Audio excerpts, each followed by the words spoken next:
नमस्कार, मी मंगेश माने, व्हीएम न्यूजमध्ये आपलं स्वागत. आत्ता आपण आहोत लोणंद शहरातील मोऱ्यानगर या ठिकाणी. आत्ता आपण पाहत आहोत गेले 30 ते 40 वर्षांपासूनचं हे पिपरणीचं झाड पाण्याअभावी पडलेलं दिसून येत आहे आपल्याला. परंतु याच्यात कुठलीही जीवितहानी झालेली नसून 2 दुचाकी गाड्यांचं मोठ्या प्रमाणात नुकसान झालेलं आहे.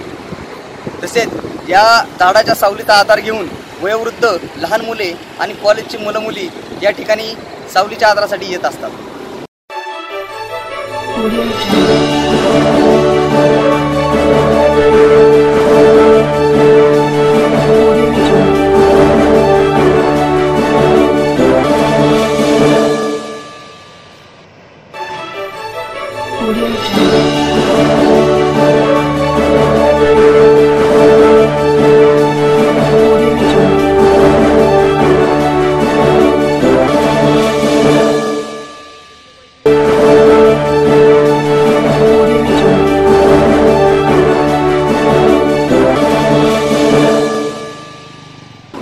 आपणास अशी विनंती आहे की पाण्याचा वापर योग्यरीत्याने करून पक्ष्यांना आणि झाडांना पाणी योग्यरित्या घालावं. व्हीएम न्यूजसह मंगेश माने, लोणंद.